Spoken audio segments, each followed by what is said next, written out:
Hello, and welcome to another exciting episode of the Comic Book Chronicles.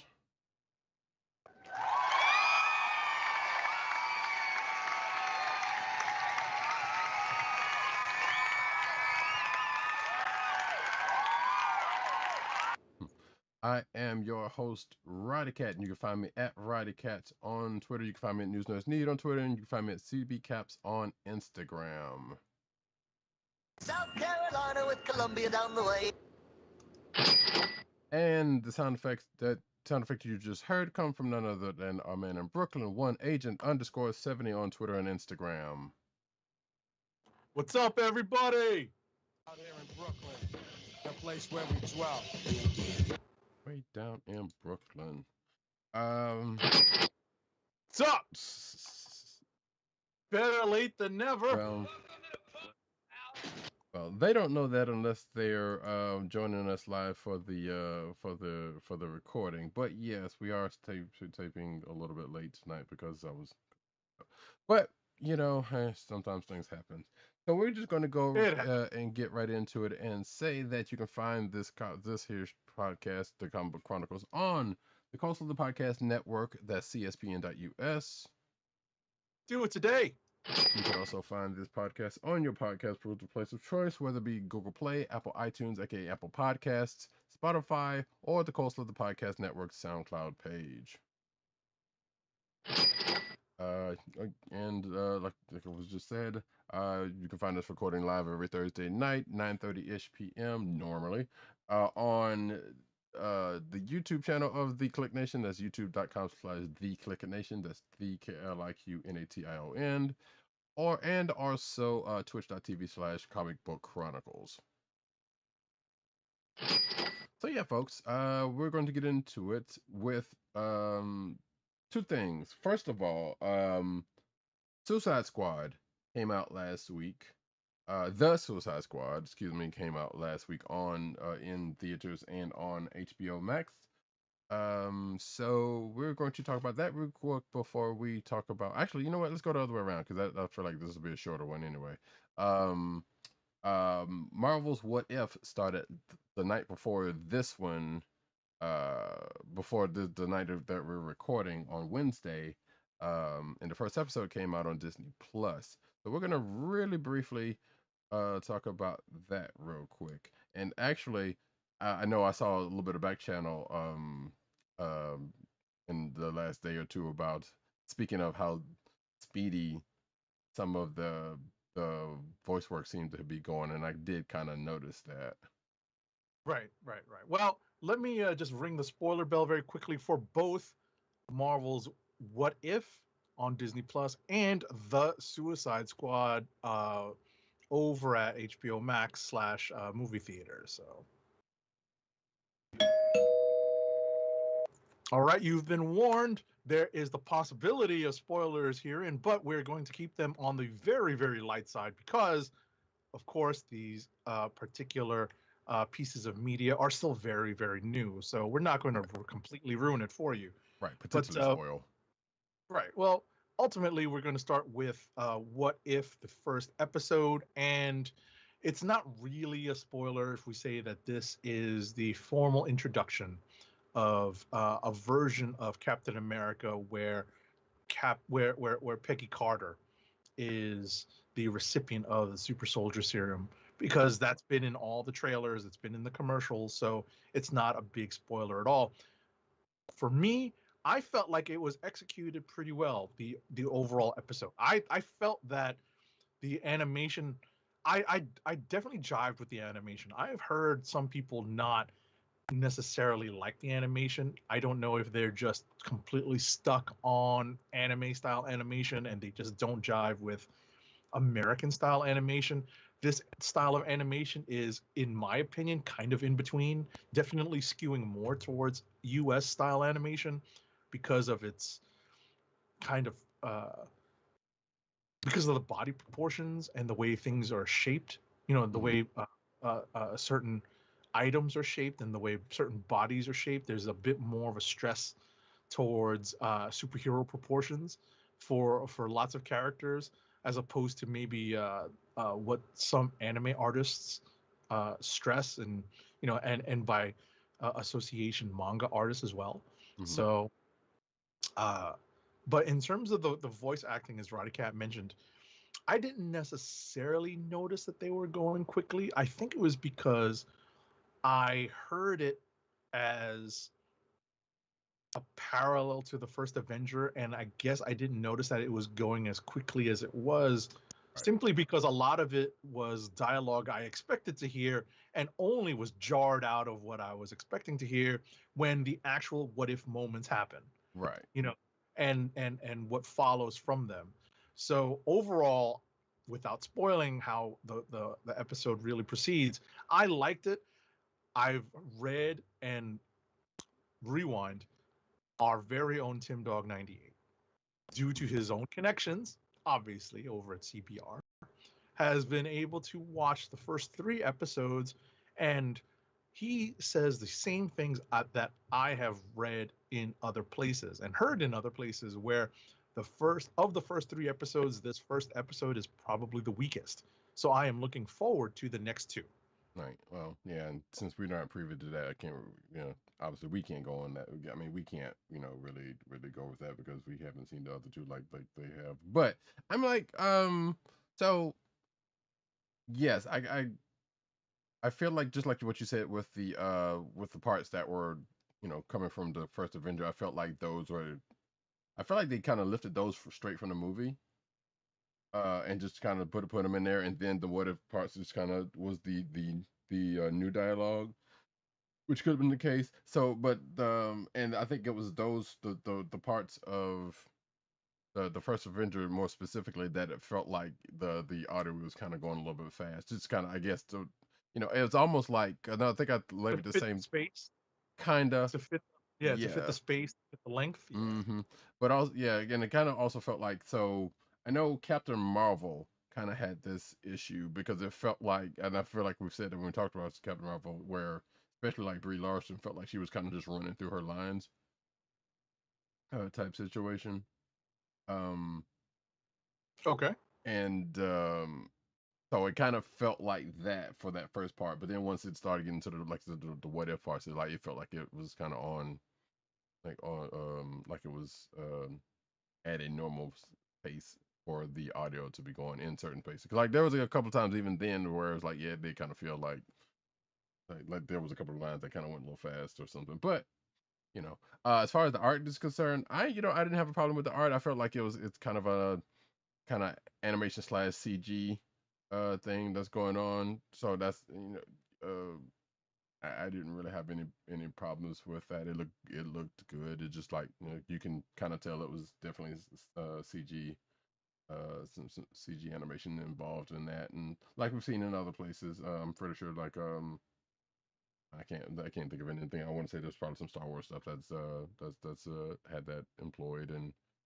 um whatnot. But I didn't really have a problem with that. Where like it was good looking and things kind of flowed the way it was. There wasn't anything super crazy about it.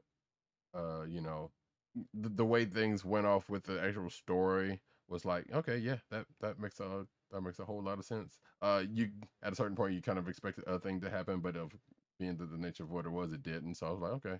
So um yeah, like I said, I enjoyed it for the most part. That's the most thing I could say about that.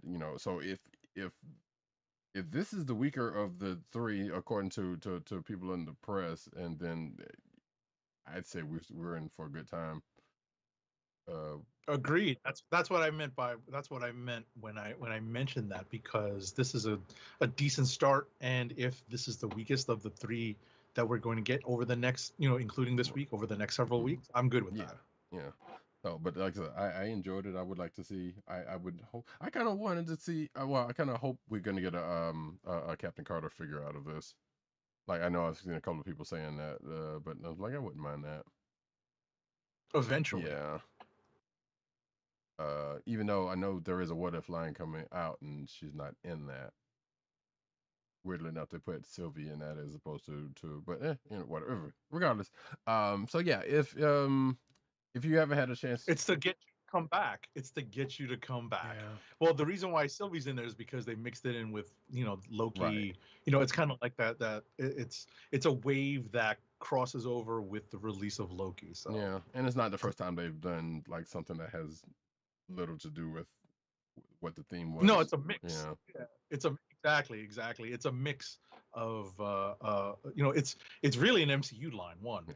and two, it's a mix of what's been released, and they didn't have Sylvie in the previous MCU release, so. hmm So that being said, unless we got something else to kind of go on with that, No, go episodes. on to the Suicide Yeah, Squad. episodes come out every Wednesday, so we look forward to us at least briefly mentioning what if going forward for the next few weeks. I can't remember how many episodes are going to be, but that's fine.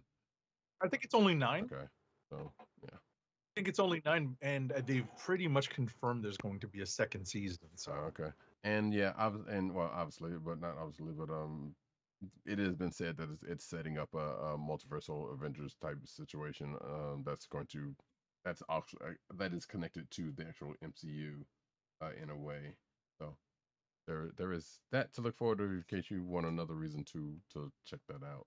And I know I've seen like a spoiler video, not a spoiler video, but like a Easter egg video or a theory video about um some things that happen in there that could be setting up something for some stuff for Doctor Strange or whatnot, which I found kind of extreme, and actually one that even kind of ties into a comic from this week. Now that I think about it, but we might get to that when we get to that.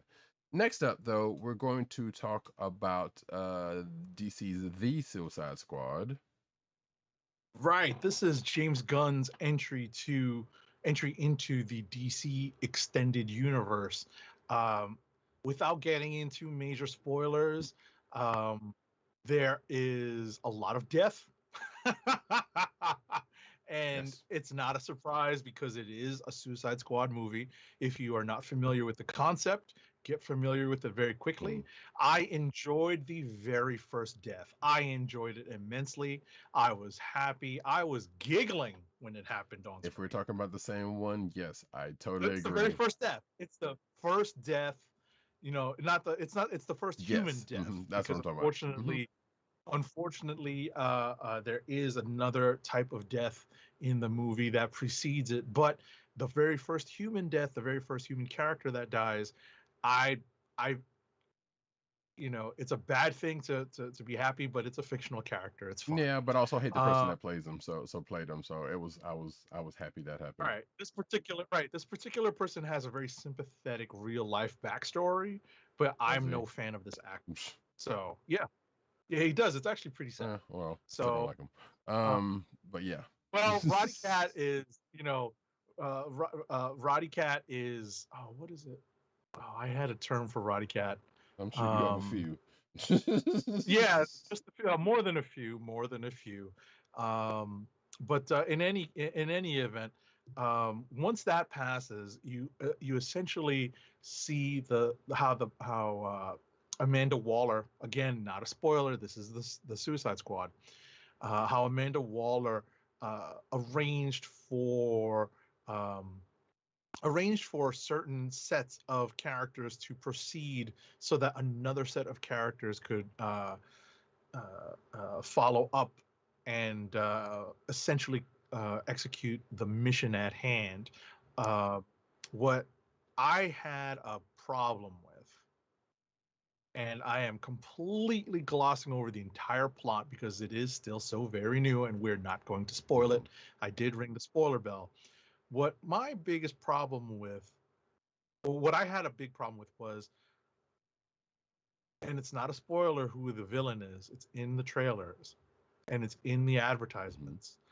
I had a problem with Starro and how Starro, a, a, a, a gigantic, literally and figuratively, a gigantic villain and menace in the DC universe, gets taken down by this group of characters. And the disrespect that they give to one of the other characters that gets waxed in the in the group of the first group of Suicide Squad the first assaulting group of Suicide Squad members, who is severely underpowered and severely embarrassing, to put it mildly. Hmm. Hmm. Okay. So, I just did not like how they treated Starro. I honestly thought, Starro is it makes me want to go back, double check appearances that the character has made and see how the character was portrayed, because I just thought it was weak. Hmm.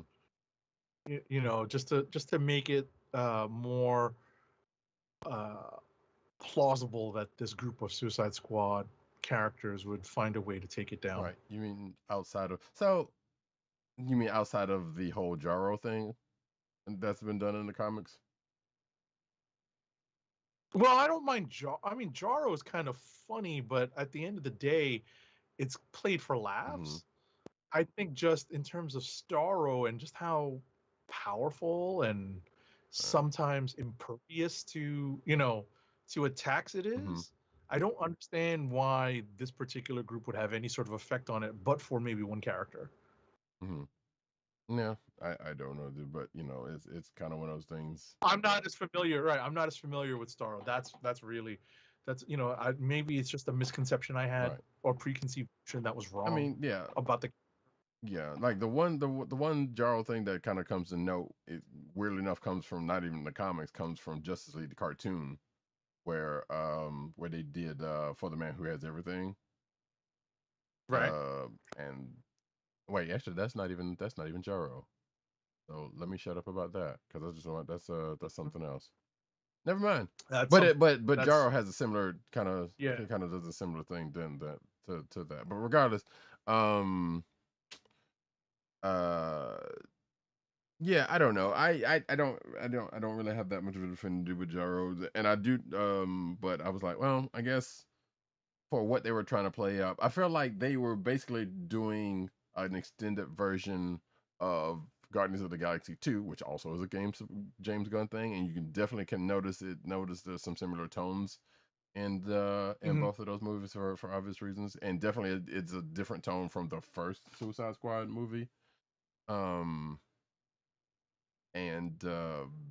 I'm like, yeah, it's just it's more of this. I mean, it was enjoyable and it was kind of fun, but it was like, yeah, I don't know. I kind of had a similar issue as like, so this little group is able to take down Starro, this big kaiju Starro, and like, granted, without not without any issues or setbacks, but I'm like, okay, sure. Right. They find a way, and what bothered me is that ultimately, other than one character, these are like street level characters. Right. And with street level powers, I'm like, what is going on here? But like I said, that is probably a preconceived notion that was wrong that I had, that Starro was super powerful. I mean, to a certain extent. the Star Wars definitely probably it's safe to say that Star Wars probably more powerful than the group it went up against. What it was portrayed. Yes. Yeah. Then how it was portrayed. Yeah. So that could possibly be the case. I think the other big element of this movie that I bumped on was the portrayal of Bloodsport, and how similar it was to a very similar character from the first Suicide Squad movie. And I did not exactly. I did not realize that was so very different from the Bloodsport in the comic books. I don't know why they deviated from it and went towards what they did with Deadshot. I thought that was a misstep. I think that it was purposeful, honestly. Well, because of I mean, we know it's purposeful, but we know that what they wanted to portray and how they wanted to portray the character. Wait, what about? But I feel like it was a mistake to go in that direction again. Yeah, because yeah, and for folks that know, Will Smith played Deadshot in the first one, and they kind of play his character. Well, they kind of played Bloodsport kind of similar to that, to the point of where if you didn't know any better, you would swear up and down that they wanted Will Smith to come back, and this would be an extension of what they started with his character, in the first one. I feel like that's kind of what they did, but they just put it to another character. And I know there's an article, and I believe I did put it in the clickbait session, to where Idris Elba kind of makes comments about, you know the rumors that he was Will Smith's replacement. So I hadn't read that article yet, but I put it in there anyway, just for anybody who wanted to read it. Um, but that being said, yeah, like I said, it was enjoyable. It was all right. Like Harley, Harley with Harley, and I don't, there was nothing wrong with the portrayal of her, because, like, it's more of her. They slightly downplayed her a little bit. Like, obviously they gave her some shine on this one, just like they did with the first one. But I don't know. I don't feel like they didn't center fully on her. Well, I guess they kind of did. I don't know, they didn't fully center her on as fully as they did in the first one. I guess that's a safe enough thing to say. They essentially give Harley a side Mhm. mission, but they do all end up coming together. Right. So ultimately, they do give her a bit of a spotlight, Right. but they also bring her back into the fold. So I thought that was effective, because we all know that Harley Quinn is the center of the DCEU. At this point, yeah. It also, but in general, it also felt like the movie was like, and I'm saying this for something I'm going to mention that's in the news, that's starting off in the news section.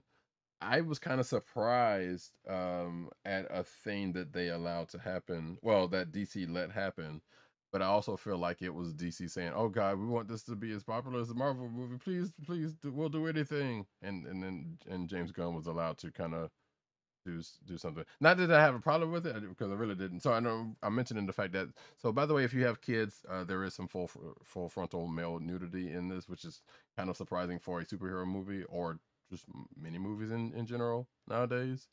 Um, and there's just definitely a lot of violence and gore, in this one. So, like I said, if you got little kids and you're sensitive to that kind of stuff, then whatever. I didn't have that big of a problem because with it, but it was, like I said, the death count is definitely way more than than the first movie kind of had in respects. Um, so I felt like there was, like, James Gunn was kind of giving a little more carte blanche, because it's like, all right, well, I can I can get away with what I want to in certain respects, because of because of, I guess, track record at this point. So, but yeah, like I said, the movie was good. It was would I watch it again? Maybe at some point. Um, but I think I'm good right now. So, and I guess for as long as it's going to be on HBO Max, unless they plan on pulling it off at some time, like they've done some stuff, it'll be there for a minute. In enough time to where I would probably watch it again for some reason. I don't think there's any particular point that I would point out about the movie either, outside of, like I said, yeah, I feel like if you've watched Guardians of the Galaxy, there are some beats in this that will show back up here, because of the fact that James Gunn's involved. So I don't know. You got something else in passing before we go on? No, that's it. I'm good. Like I said, don't want to get too deep into it, and because I just want to avoid spoiling too much of it, because it is worth watching, Yeah. because it's fun, with the caveats that Roddykat laid out earlier, in the sense that there is a bit of nudity. It's a very small amount, and uh, exactly, and the gore is, it's something, because it's a rated R Mhm. movie. It's something that James Gunn gets to indulge in. Yes. So there you go, folks. And that's it. Like I said, we'll be back next week with Oh, and there are post credit yes, scenes. yes, there is. But There are post credit but scenes. It's not something that you expect from a DCEU movie, so it's important that we mention that. If you're listening to this, we haven't spoiled anything regarding those scenes, but you need to make it through the end of the movie, and then I believe through the end of the credits. Definitely. But it is something that was kind of expected if you pay attention to the news and know that there was a side project coming off of this that is related to this. Right, but it also, ultimately, how they set that up is part of the movie as well. Right. You know, the underpinnings of the story as opposed to just the character that we're talking about. So anyway, we can move on to this week's comic book reviews. I believe we said we were going to start off with Miles Morales Spider-Man number 29. Miles Morales Spider-Man number 29 is written by Saladin Ahmed with art by Chris Allen, colors by David Curiel, and letters by VC's Corey Pettit. This is the aftermath issue of Miles's very own clone saga, and we deal with the immediate fallout. Some of it more practical than others. You know, more based in the logistics of Miles's Spidey adventures, let's say. When I say that, we are literally dealing with the transition to, spoiler alert,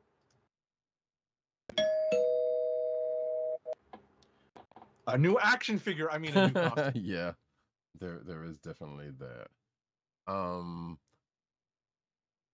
Yeah, so yeah, I don't know. I expected a little bit more out of this issue for some strange reason. It definitely um brought up something that's come up through this arc, and kind of taking care of that. Taking care of a couple of things that in addition to the new costume that Spidey ends up getting, that Miles ends up getting at the end of this. And I do like the fact that I kind of wondered when they were going to bring this one character that was involved in that process. So I was happy to see that. Yeah, bring that character back. Yeah. So I was kind of happy to see that. I was like, okay, yeah, that makes total sense. There we go, because we hadn't seen this character since probably whatever issue or annual or whatever. I think it was an issue or something. That character. The story. Yeah, I was going to say the story makes sense in that the previous set of issues obviously had to deal with the clones and the various battles and aftermath of that, and this is the cleanup process, almost literally, of Miles's life and his reconnection with Ganke and his family and his friends, his classmates, and his apparent rival at school, his own version of Flash Thompson at school. And we have, as Roddykat mentioned, the return of a character who's instrumental in providing Miles with a new set of a new uniform, a new set of duds, and as I jokingly said, not jokingly said, pretty much the opportunity for a new action figure. So we'll see how long this particular costume lasts. It's not as loose fitting as the promo picture that's on the cover, I guess, of the next issue leads you to believe, or at least from the splash page that we get on the cliffhanger page as the closing page of the issue. Right. So we'll see how this develops and how it looks next issue in action. I still don't. I don't know how I feel about the costume. One, because I feel one, it feels like more of an Into the Spider-Verse type costume. To me, it feels too much like Kane, and I don't necessarily like that direction. I still think that his original design was so good that they could have tweaked it and come away with a winning design, but I think this is a little bit too close to Kane to my liking. But then again, we saw how quickly they reverted that blue, gold, and gray costume that Spidey was rocking when he was doing social media stuff over Nick Spencer's run. So, that didn't last for too long. We'll see how long this lasts. Actually, and I feel like I wish they had gone a little further into the Spider-Verse realm with it. But also, and I guess my one big problem before we move on with it also stems from the fact that, like, I get it. Miles is a kid. He's got Tim's on or whatever in world similar issue to that. But also, just like I said with Spider-Verse, how is he wall crawling with Tim's on? I mean, obviously, we're just seeing this. We're not seeing, we're not exactly, but it's the same. It's the same issue. Is that they're sneakers, but it's not. Roddykat's point is still valid. They're not. Trust me. I know they're not, but I'm just saying. But it's like I said, whatever.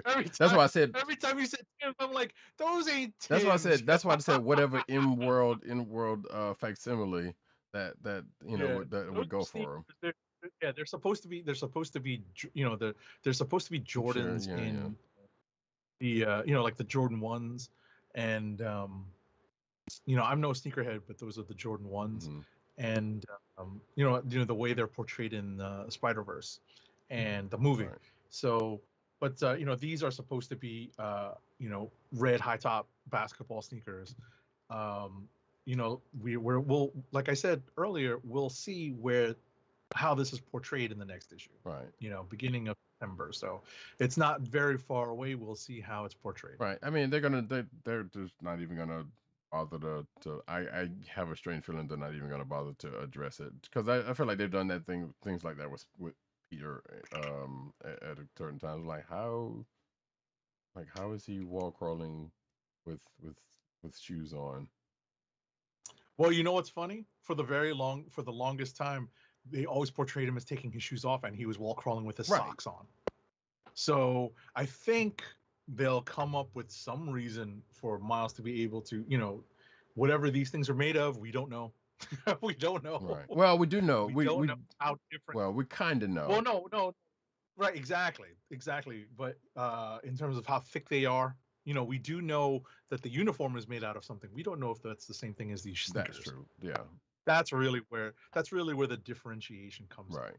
So, like I said, that's kind of a nitpick, but it's one that's been bothering me since Spider-Verse. So, of course, I understand. I understand having come up watching Peter wall crawl, holding his shoes going up the wall while he's crawling in his socks, and that was always that was always a way to remind us that yes, he can wall crawl while wearing basically a body sock, while wearing a unitard, and he can wall crawl in his socks without having to go all the way to bare feet. So. I feel like they explained that away in one of the Spider-Man movies better than than they have in the comics. But it's also comics, so what I was gonna say is because remember they changed the origin in the movies. But any event, we can move on to what's next. Thank you, President Bartlett. Let's keep things moving tonight. Let's see what you read. How about America Chavez Made in the USA #5? Sure. All right, let me get the creative team and I will let you take over. It's written by Kalinda Vasquez with art by Carlos Gomez, colors by Jesus Abertov, and letters by VC's Travis Lanham. I feel like there's a joke that's going to come when we talk about another. I don't know if you read or not, but that's fine. I'll go ahead and say Jesus Marimba. Yeah, so this is the last issue of this mini series. The only thing I really have to say about it is one, it got wrapped up kind of nicely and neatly, but left America kind of half as powerful as she was previously. And I'm not sure how to feel about that. And I'm not sure why they did that outside of the fact that we know she's got a show coming up. But even then, that doesn't make that much of a sense. Much sense of it. Now, maybe they're going to do something about that at some other point, because it did say at the end, like, to be continued with a question mark. So I assume this is going to be addressed in some other book, or maybe she's going to have another miniseries at some point. Who knows? Before her Disney Plus show happens. Let's just say that this issue leaves the entire series with a dangling plot thread. Right. There's literally a dangling plot thread left open in this issue Right. that we're probably going to see picked up in another miniseries, Right. most likely, featuring America Chavez. Yeah. So that was one thing I sort of bumped on, but obviously knowing that she has a starring turn in an MCU movie, that's, this is going to be fodder for that, for a story developing in that direction, Right. in the comics, developing in the MCU direction in the comics. So I definitely agree with your assessment of this issue. Right. So that's honestly, that's pretty much That's yeah, that's cool. pretty much that for that. Right, and that actually is the sum of the books that we read in common. So how about I spin up the minigun and we go into rapid fire? Oop. I ain't got time to bleed.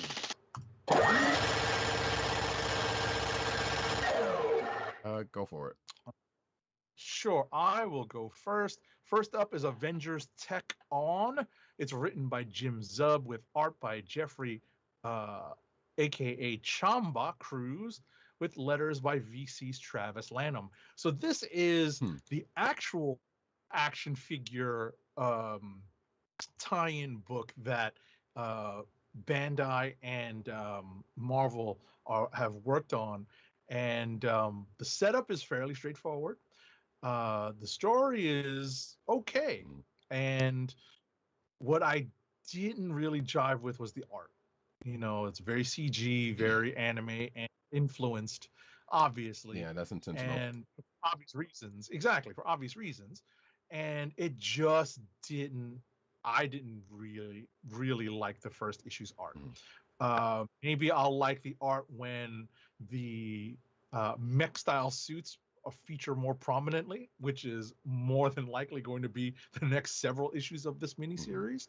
So that is going to be, I guess, where I figure out whether or not I actually like where this series, what this series is presenting. So I know I didn't get a chance to read this yet. And yeah, this is definitely the other toy line that coming. This is the toy line we knew that was coming out, as opposed to Mech Strike and what ended up happening later on. Right, more directly. I was about to say more directly tied in. Right, Yeah. and I was gonna ask. I'm going to assume by what you're saying is not as fun as how Mech Strike presented itself when we started reading it. No, not as fun. Not as fun. There are elements of fun, but it's not nearly as fun. Gotcha. As Mech Strike was. Okay. So next up is Children of the Atom number 6, written by Vita Ayala, with pencils by Paco Medina, inks by Paco Medina and Walden Wong, colors by David Curiel, and letters by VC's Travis Lanham. So this is the conclusion of the Children of the Atom story arc. We find our characters grappling with both mutant related issues. We have a brief tie-in with the Hellfire Gala in this issue. It's kind of an addendum to the Hellfire Gala stories, and it basically settles a lot of the internal strife that occurred that had been developing and that occurred at the end of the 5th issue. So we reach the end of Children of the Atom with 6 issues. We'll see if it returns. Next up is Runaways number 38, written by Rainbow Rowell, with art by Andre Genolet, colors by D. Cuniff, and letters by VC's Joe Caramagna. So believe it or not, this is actually a surprise click of the week for me, because while we have a story later on in the news that Marvel confirmed that this is the last issue of Runaways for now, and it's confirmed within the pages of the book. The creators have a chance to bid farewell to the Runaways here on basically the anniversary of their 100th issue in total of Runaways, and the characters are left with dangling plot lines, which are sure to be followed up, but it's uncertain as to when these storylines will be. It's not the end for Runaways, but as of now, it is temporarily. I won't get into any real spoilers, but a few changes of directions for characters are teased. Next up is X-Force number 22, written by Benjamin Percy, with art by Robert Gill, colors by Guru EFX, and letters by VC's Joe Caramagna, our favorite paisan.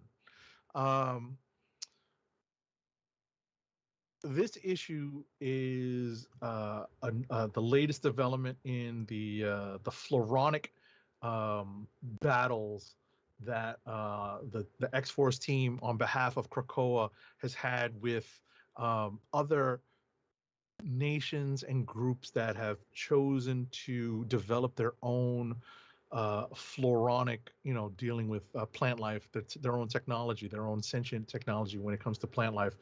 This ties into some of the Weapon Plus stuff that is based on the experiments of Ted Sallis, the erstwhile Man-Thing, and the characters that have quite literally sprouted from those roots. Oh no, I really did make that pun. So ultimately, this issue follows up on that story, and if I'm not mistaken, sets up future adventures with what's this character called? Is it Manslaughter? Something like that, or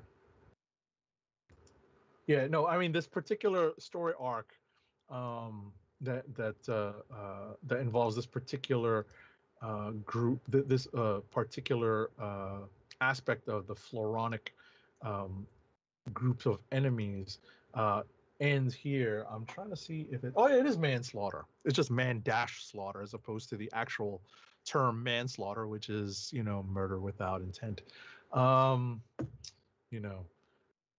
Anyway, next up is Bitterroot number 15 with it's written by, well, the credits aren't clear, but we know who's doing what. It's written by David F. Walker and Chuck Brown, with art by Sanford Green, colors are by Sophie Dodgson, and letters are by Hassan Oisman El Hau. I won't spoil anything of real import because I know Roddykat is going to be reading this. All I'll say is this is the ending of this latest story arc in Bitterroot. It is not going away. We all know that Bitterroot is soon to be adapted into onto the screen, onto the big screen. And this is just the latest pause in the run of Bitterroot. So enjoy this. I think it was 11, 12, 13, 14, 15. So it's a 5-issue arc. The 5 covers actually are an homage to the official handbook of the Marvel Universe covers. So go out there and pick these up and support former guest of the show, Sanford Green, and enjoy this book. It is pretty fun. Last but not least is Daredevil number 33. It's written by Chip Zdarsky with art by Marco Cacchetto, colors by Marcio Meniz, and letters by VC's Clayton Cowles. So this issue threw me a little bit because it doesn't exactly follow the events of the previous issue precisely. We don't get the clearest cause and effect here, and it just threw me a little bit with regards to how we find, or the state that we find, Matt Murdock, Daredevil, in at the end of this issue. It doesn't quite follow from where we found him at the beginning or at the end of the last issue. So it threw me a bit, but we definitely get some follow-up with Elektra Daredevil. That's not a spoiler.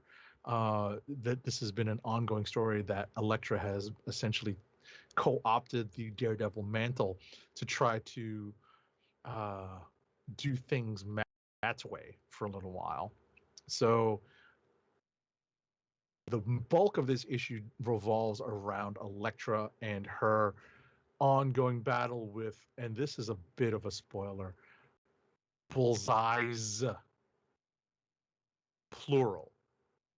How we get there is something that's revealed at the end of last issue, but is more extensively explored in this issue. And that is it for me. Take it away, Roddykat.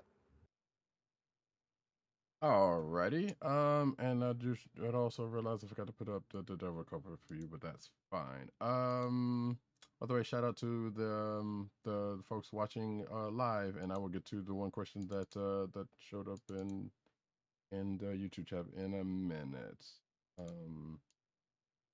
So for my books, let's see. We start off with Batman '89 #1 from DC Comics.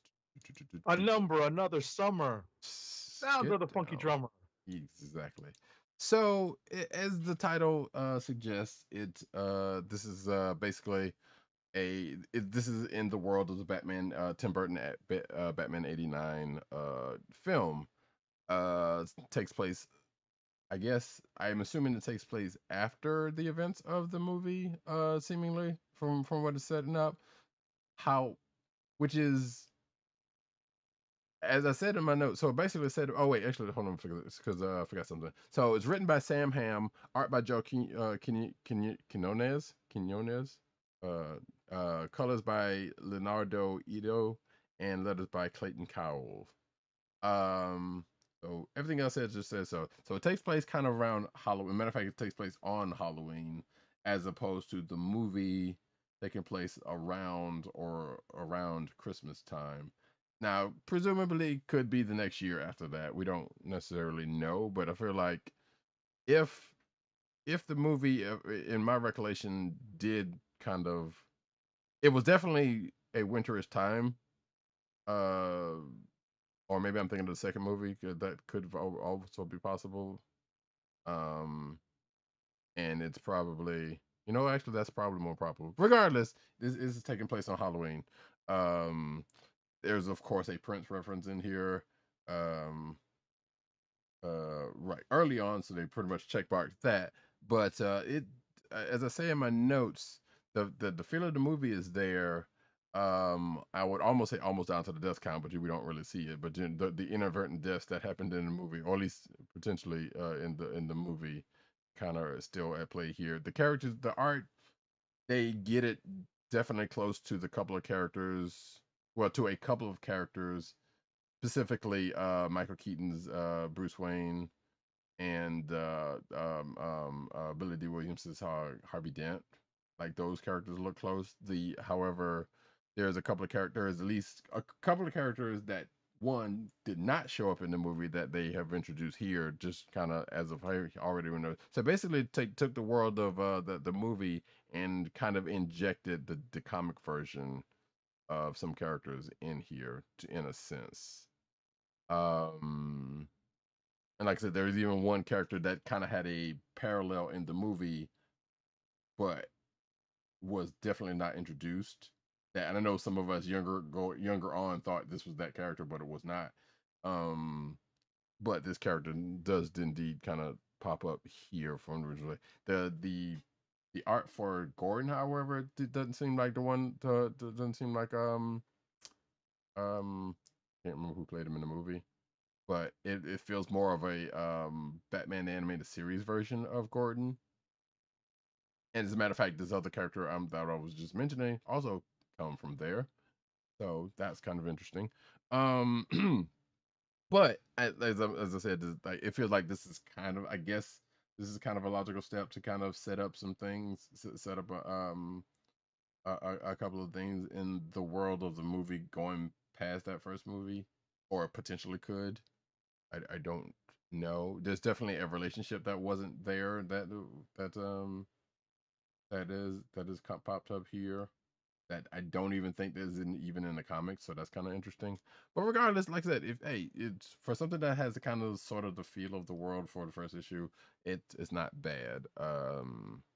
Like we'll see how this goes though. Next book is Hardware Season 1, #1. also by DC. This is on one of the one of the Milestone Returns books. It is written by Brandon Thomas, pencils by Dennis Cowan, inks by Bill Sienkiewicz, colors by Chris Sotomayor, and letters by Rob Lee. So this is probably the Milestone character. This is one of the Milestone characters that I'm definitely not as familiar with. Like Static is probably the main one I know, and Rocket and Icon. Those are the ones that I mainly know of. Hardware, I don't know too much about. So there is a little bit of backstory that kind of is given here, in a sense, I guess, but I absolutely wouldn't know. Okay, it's according to it was Halloween, I think. Okay, so shout out to Well Seasoned Gamer in the chat who's saying he thinks that the Batman '89 was around I know it was definitely in the fall, sure, but I couldn't remember if it was Christmas or I'm kind of thinking of the second movie, which wouldn't be a surprise. But as far as Hardware Season 1 is concerned, in my notes I have, what if Iron Man were black and working for Stain and framed for causing an event that gave folks powers? And this kind of issue kind of goes through that it kind of sort of hits the ground running once you get past a little bit of the main character's backstory, or more to the point, it's not even a backstory, it's more like some back history with some early on back history. It wasn't even about how this character came about in the way that it's being portrayed now. And I guess we're going to get into a little bit more of that as stuff is concerned. And if you don't know about the Milestone character, so the Milestone stuff it was basically a separate universe. That's where Static came from, and they had a whole Dakotaverse thing going on. And now that they're with DC, I guess they're kind of in a way integrating it, but in a way kind of keeping them separate. Like I guess the Dakotaverse is kind of part of the DC universe now, but they're still kind of separate in a way. I know, like I talked about with the last Static issue, there's references to other Milestone characters, but not necessarily any DC characters in here. And in this case, this there's an event that is brought up that has to do with Static and other characters, I guess. Static mainly. That apparently this character is being blamed for. Which is, I guess, the catalyst of why this character is in the state that he's in. So that being said, yeah, I don't know. I have to read a little bit more of this or do some back research on this character and the book that he shows up in. Next up is Future State Gotham #4. Which is I weirdly read a lot of DC books more than I normally would, so this is kind of funny. But Future State Gotham #4 is basically written by Dennis Culver, art by Nicolas Cismezija. I apologize if I screwed up your name. Letters by ALW's Troy Pateri. I was about to say I don't even know how to help you with that one. Yeah, I don't. Yeah, it's got a couple of accents and swooshes and whatnot on it. So I'm like, I'm so sorry to that person. Basically, Harley versus Punchline versus Hunter Panic is the gist of this this issue. There's also a reference to a Joker, not necessarily the Joker we know. This is also taking place before the events, or I think maybe during. Well, this is definitely before Future State, I want to say, but kind of in the beginning of it, I guess. I'm not entirely sure there, but pretty much everything what I just said was I don't know where this Hunter Panic came from. I assume that's a newer Batman character. So go figure. But it was kind of a fun read. With that for it, even without remember, because I don't even remember the last issue, and I don't remember, so I'm not. But I do know what was going on during the events of Future State, with the Gotham stuff, which kind of touches on it a little bit. Next book is I Am Batman Zero. It is written by John Ridley, pencils by Travel Foreman, inks by Norm Rapman, colors by Rex Locus, letters by ALW's Dave Lamphere. Um, so this is pretty much taking place after the events of Batman Second Son, written by pretty much the same creative team, or done by the pretty much the same creative team. This is actually not necessarily directly after, but shortly after the events of, like I said, the end of the last issue of Second Son, which was basically Jace finding the a version of the bat suit that he's going to eventually end up with in the basement of Foxtech.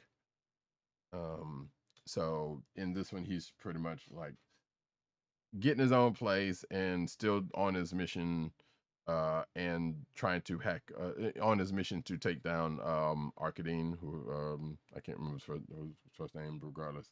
Still doing that and trying to get the inner workings of the suit, of this particular version of this suit, worked out. Again, this is before the events of Future State, which we see him in a slightly different suit, but we see him getting to the point where he's getting the other suit. This is more of an Iron Bat suit, or I don't want to say a War Machine suit, but it's basically an Iron Bat suit or a Bat armored suit, that kind of more than the one we see him in, which is more like Batman Beyond in style. But that's pretty much that. Let's see. We also do get a flashback of him getting trained by Katana real quick, and the first time he uh, changes his name to from Tim to Jace, so kind of get that up front. And then we also get a little bit on Montoya, which again, this is before Future State. We get a little bit on Montoya dealing with running the GCPD as the commissioner, and the issues she's kind of having, a name from Jace's past kind of comes up in the course of this as an influence, let's just say, or the person comes up as an influence to him. So I don't know if they're going to explore that, a little bit of that in the next, how many other issues that's going to be, but there is definitely going to be another issue because it says to be continued in I Am Iron Man #1. So I mean, I Am Batman #1. That was totally a slip of the tongue. And my last book is pull this up. Defenders #1, which actually I'm slightly surprised that 87 didn't read. But I will not spoil it for him. And I did not get the creative team of this book, so allow me to do that real quick. My apologies for all the clicking also. So this is the creative team of Al Ewing as the writer, and Javier Rodriguez as the artist, Alvaro Lopez with Javier Rodriguez doing the inks, letters by VC's Joe Caramagna, and I guess VC's Corey Pettit with Jay Bowen and doing some design work. So the short story is Doctor Strange is putting up a team.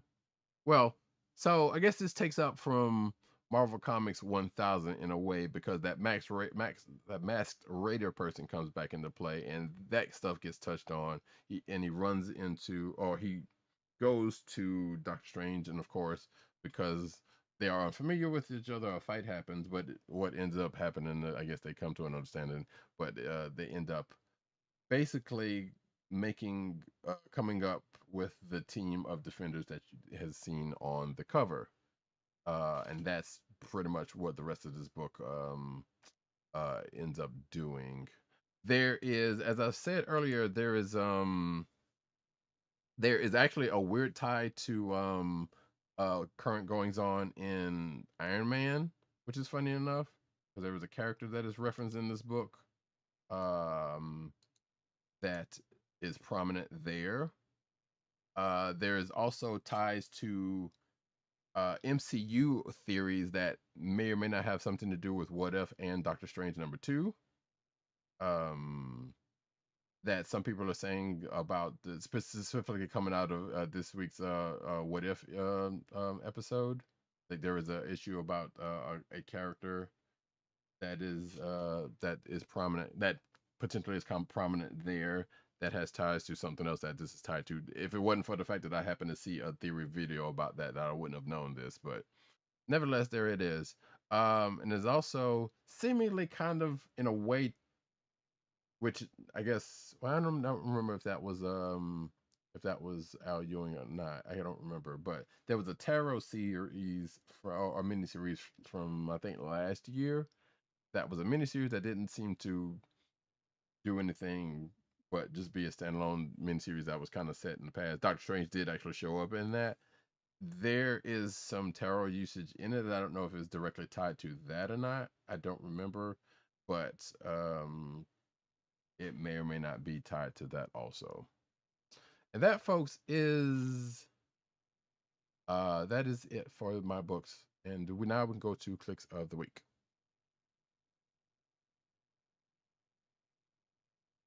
Clicks of the week.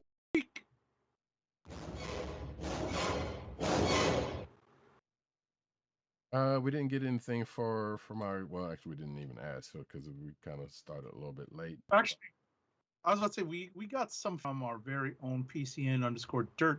He didn't necessarily say that it was a click of the week, but he did mention that he read Fight Girls 1 and 2. Fight Girls number 2 is out this week. Of course, with Frank Show. And you know, it's fun stuff. He didn't necessarily make it his click of the week though. So right. I can tell you that I am in between a little bit this week when it comes to choosing a click of the week. I enjoyed several books, but none of them were of the standout right type of book this week. Yeah. I definitely appreciated what I was reading in Runaways. I liked that Children of the Atom wrapped up this 6-issue, what turned into a 6-issue miniseries, I thought pretty well, and left the characters open for more development later on.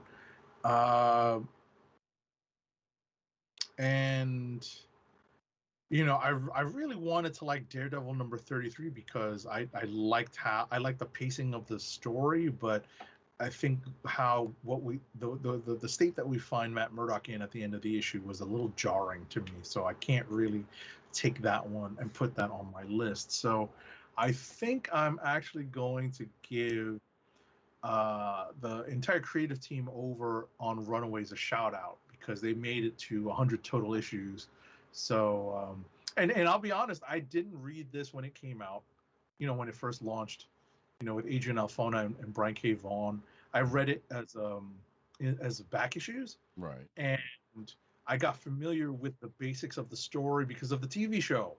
And you know, sadly, the TV show was relatively short-lived. I think it made it for 2 seasons, but the characters were portrayed so well. I really enjoyed the portrayals of the characters on the television show, and you know, there's obviously many things in the comics that were not translated onto the small screen, but the essence of the primary characters of the Runaways really comes through in the TV show, and that got me, you know, it turns out to be the reverse in a sense. That got me hooked into following their stories in the comics.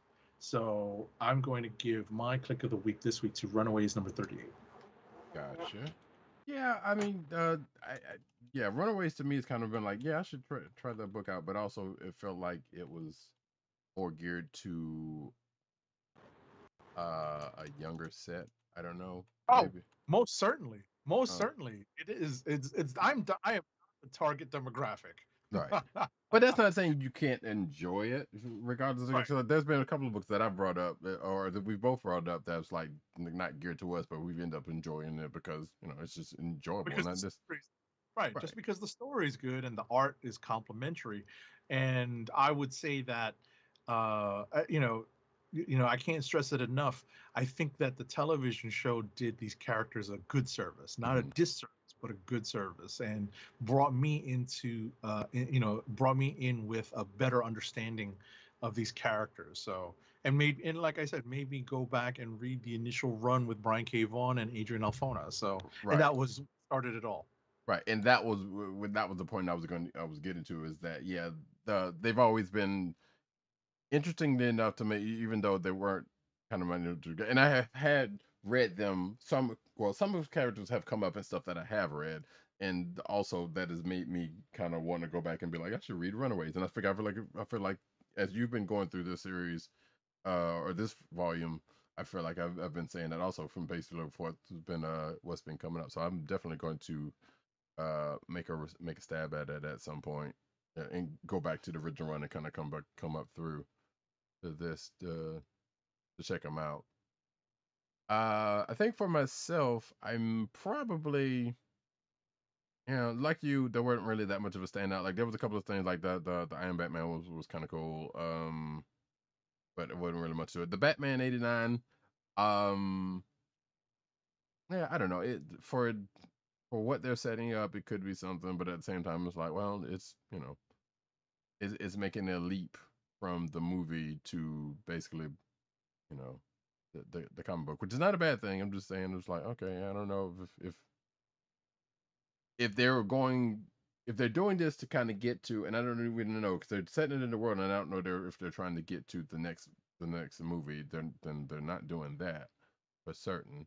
Um, but it's I guess it's kind of fleshing out the world, or basically making it more grounded, quote unquote, into the DC lore. But I'm probably going to go with, that being said, Future State Gotham #4, because it was kind of fun. Like I said, it was basically just a big chase, slash fight between Harley Quinn and Punchline and this other character, Hunter Panic, which was seemingly kind of fun, you know.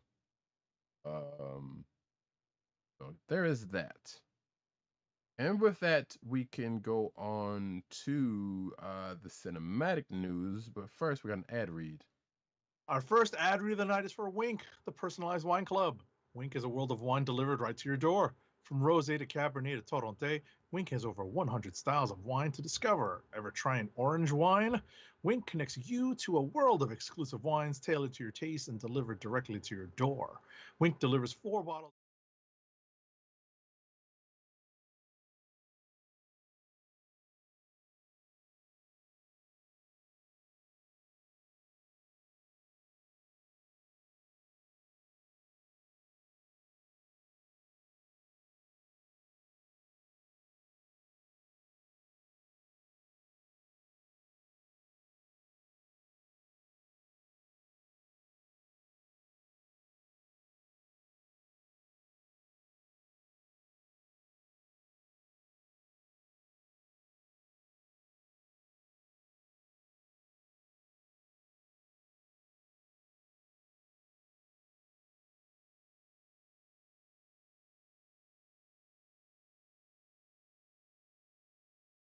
We could address this, because I did say I was going to get to it. There was a question in the chat from earlier, from when we were talking about Miles Morales, coming from Well Seasoned Gamer. Shout out to Well Seasoned Gamer. Who comes through to my personal streams sometimes, and appreciate you having you here. And the question was, with Miles Morales Spider-Man starting to become popular. Well, he's been popular for a minute, but at this point anyway, starting to become popular. When do you guys think he'll make the jump to the MCU? So we do know that he's been alluded to in the last couple In of, Homecoming. yes, exactly, and Spider-Man Homecoming. So we feel like it's probably going to come at some point sooner rather than later. We don't know. It could very well come in at the very least, an introduction could possibly come in the next Spider-Man movie, because that would be the logical place for him to come through. Um, so outside of that, I that's the only thing I can say. Like I feel relatively decent about he's going to get at least introduced in the next one.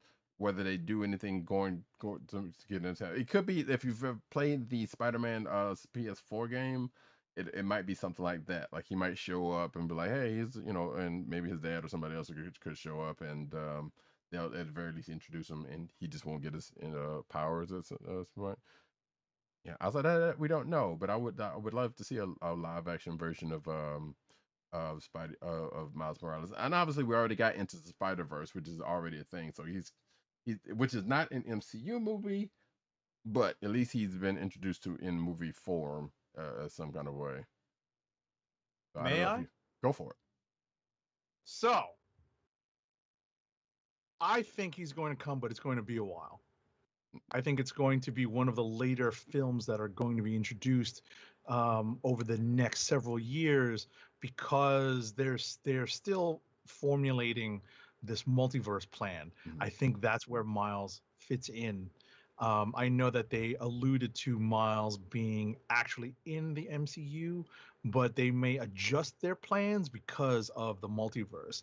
That is just a theory that popped into my mind as the multiverse stuff started to take place, like literally in front of our eyes over the last year. So, over the pandemic, Right. given what happened in the course of Loki, and now knowing what's going to be the plot points of Doctor Strange and the Multiverse of Madness. So, it's still going to be a little while. Unfortunately, you can probably do your homework when it comes to Tom Holland's contract status and see how many more films he may be under contract for, and that may determine when Miles is introduced. Mhm. And I know I've said this. I think Roddykat has concurred. If they do Tom Holland Spidey the way they do Ultimate Spider-Man, I'm going to be a sobbing mess in the theater. It's going to be ugly. I don't mind admitting that. That's going to be awful, awful, awful. Oh, If they decide to do it Marvel Universe style mhm, post Secret Wars in the comics, mhm. if they do it that way and they gently ease Tom Holland out so that they can feature the Miles Morales character, that would be fine and leave us a little bit more emotionally sound. Right, and I feel like because of the events of Infinity War, Endgame, I don't know if they would do that. They would just Again, right. again. I mean, Exactly. Exactly. So I feel like now it's like they've kind of got that emotional resonance out of them during that point. So if they do that again, that'd be I don't know. I'm like, yeah, we've already seen it. I mean, granted, it would be a little bit more, I guess, quote unquote, permanent. But Feel so good. yeah, what was that? I don't feel so good. Oh, but and I'm not saying they couldn't do it, but I was like, yeah, we kind of been there before. Don't do that to us again. Don't do that to us again. So yeah, I'm kind of agreeing. If they did do it, it would probably be more like a post Secret Wars type situation, or at the very least, like that, is either going to be, like I said, introduced in this next movie, and maybe in the Doctor Strange movie, they'll be like, oh yeah, no, here's the Spider-Man versus other multiverse, a la Secret War style, and it's just, and then at the end of that, it's just like, oh no, he just happens to be here. I don't know. But we'll see. We'll see. That being said, though, let us go into the news, like we said, and we start out as we do every week with the cinematic news. And we're going to touch back on with something we talked about earlier with the Suicide Squad. In that the Suicide Squad includes full frontal male nudity from one part, and no, not King Shark. And, despite what this image, and if you're watching the video, and you should sometimes, um, according to well-seasoned gamer, he has a six-picture deal with the MCU, talking about Tom Holland. So yeah, that could very well infer um, when and or if Miles happens to show up or not.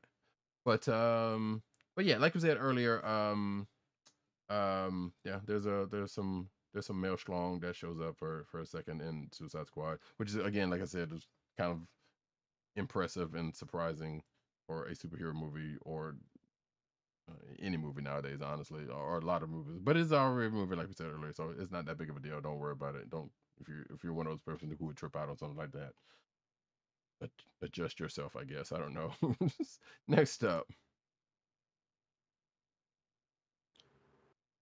Next up, this is just spoilers for the Suicide Squad movie. We find out what Taika Waititi's role is. Although I feel like I we will showed spoil- up. I feel like there was like a glimpse of him showed up in a trailer, but I could be wrong. But yeah, if you don't want to be spoiled about that, and we're not going to say it here, but yeah, Taika Waititi, I guess that's in itself is kind of a spoiler that he shows up in the movie, um, in a bit part. But then you can say about the you can say that about a few other people. Next up, though, speaking of Suicide Squad, also James Gunn spotlights artists who were left out of the credits. So writer director James Gunn shined a spotlight on many of the film's creators who were unfortunately left uncredited. "Quote unquote. Sadly, some great folks who worked incredibly hard on the Suicide Squad were accidentally left off the credits," Gunn said on Twitter. He goes on to list each one of the concept artists by name. I'm not going to go through the whole list, um, but yeah, they are in this article, and actually, if you're watching the video, you can see those said names. Gunn also credits a model maker who responded, I guess Brett Phillips, who responded to Gunn's tweet saying, "Y'all are forgiven. Just happy to have had the opportunity." So, and you can see the tweet here where James Gunn says that. Apparently, also the Suicide Squad credits David Ayer, the director of the first film. Interestingly enough, in a separate section, people like Thinker co-creator Patrick Zerker and Ratcatcher co-creator John Wagner were also listed in the credits for various other comic creators who had an impact on the film. But that's normal. Next. Next up, just spoilers for the Suicide Squad movie and the upcoming HBO Max series titled Peacemaker. Basically, the story is that James Gunn has confirmed that the Peacemaker property is tying into other DC properties, not just the Suicide Squad. Right, like we knew this was coming up, so this wasn't a big surprise. Like even before the movie came out, so that's not a big surprise. But the fact that I guess it's connected to other stuff is. Some sad news, but not wholly unexpected news. Warner Brothers and AMC strike a 45-day exclusive theatrical window deal for 2022. Now, as folks may know, a lot of Warner Brothers movies have been coming out day and date on HBO Max this whole year, and I believe there's still probably a couple to go. But apparently, they're going away from that next year, because big theater, I guess, is a thing. I don't know. I had thoughts about this. I'm like, you know what, movies can go away, the theaters can move away, but also that's taken. I do still enjoy the movie theater experience. If not the prices, I don't definitely like the prices, but regardless, the theaters experience, and I don't like putting people out of jobs, so I'm not saying it should go away for that reason. But this hold on the theatrical the movie experience is I don't know. I feel like it's kind of holding us back because I feel like you could still have it out in the movie. Like I feel like HBO Max and what Warner's been doing this year is indicative of the fact that hey, you can do both and they still make money. Both can still make money because there are people. Now, granted, yes, we are still in a variant of COVID and that thing, but there are still stupid as people that are trying to go out into the movies. Or I should say, people that still want to go out to the movies for reasons, but not all of them are stupid. But there are some stupid people who are. I put it that way. They're not vaccinated. Exactly. But therefore, those are the ones that Roddykat is talking about because I like going to the movies. Yeah, and I do too. I've been to the movies since I was fully vaccinated. Right. So, but you were but also you're vaccinated and still being cautious.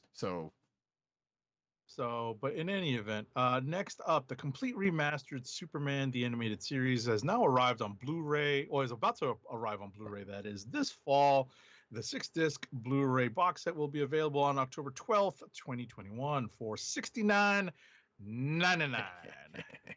So it's worth noting, as you may or may not already know, there are HD versions of Superman the Animated Series already on HBO Max that you can watch right now. And I know some people are like, well, why would you do that why would you do that if it's already there. You know, at some point those are probably going to leave that service. It's what happens with these streaming services. There's a select few things that stay permanent. Mm-hmm. So you can't really just count on. That's why when people would ask me, I was like, "Why are you still buying physical for stuff?" Why? Because stuff leaves streaming services. And I kind of like having, you know, the version that I can kind of refer back to. Now, granted, with this, I already had the DVDs, and those are actually fairly decent quality to DVDs. But I thought about it for a brief second to get into the Blu-rays. Like I can't imagine how much more of an upscale that these would be as opposed to what I got. But yeah, I mean, well, I guess it's probably aspect ratio is different. So yeah, let's see, completely remastered with enhanced audio and color correction. The series will be. Oh no, so it's still in the same 4:3 aspect ratio. So there's really not that much different. Next up, Idris Elba cast in Sonic the Hedgehog 2 as Knuckles. So confirming the fact that Knuckles is black, and we claim him. And shout out to Big Driz from the east or from the west. I can't remember what his DJ name was. But yeah, he's gonna be in Sonic the Hedgehog 2, and people will be having fun with that.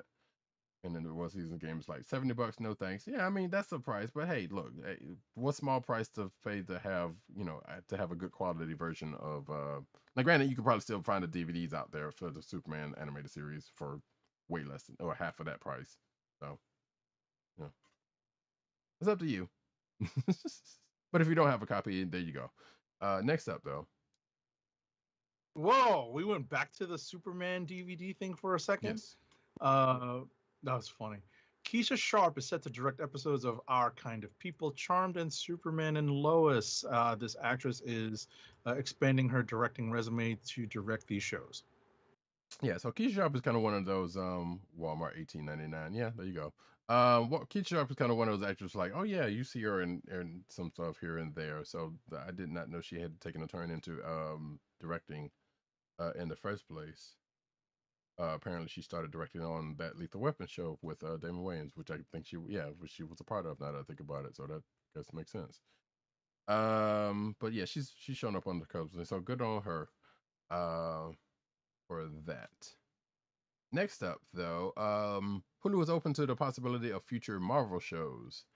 Jordan Hellman, head of scripted content at Hulu, said it's completely possible that more Marvel series will debut on the streaming platform, in addition to the originals already planned at Hulu's sister platform, Disney Plus.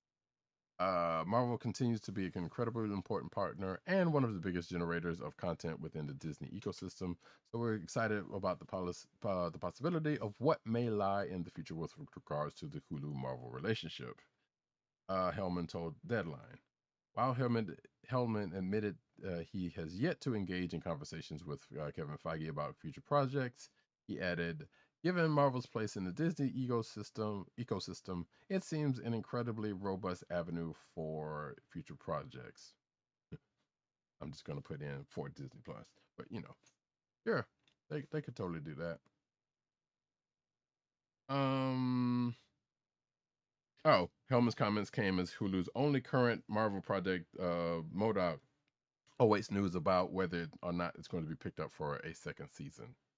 So there you go. Which I still have yet to see, but I have an avenue into watching that now. So yay. Next up, Some new Spider-Man No Way Home promotional art teases the public turning against Spider-Man and joining hashtag Team Mysterio. A fan account for the upcoming third Spider-Man film set in the Marvel Cinematic Universe carries a worrying message for Spider-Man. It says, quote, "We believe Mysterio." The message appears emblazoned on two new pieces of art done in a simple illustrated style, the second of which is made to look like graffiti. They likely mirror art that will appear in the new movie, picking up on a thread that was teased earlier this year that proved the citizens of New York won't all be on Spidey's side. Okay. what if writers are given one rule when using Spider-Man? Speaking of, see, from the outset, the instruction was to write the best possible story and let the legal side work out what could and could not be used in the final project. As it turned out, the lawyers were able to sort out some potential issues, and we're left with what we're left is with is the arrival of zombie hunter Spider-Man in the MCU, thanks to that one rule of tell the best story you can. In a recent interview with Uproxx and What If creator AC Bradley. So I think there's a quote here. I think that the work that works with people above our pay grade. So I think I did ask that early on. I was like, can we just touch Spider-Man? And they went, don't worry about it. We're going to figure it out. Just tell the best story you can and we'll cross that bridge. That was kind of the mandate across the board with Marvel.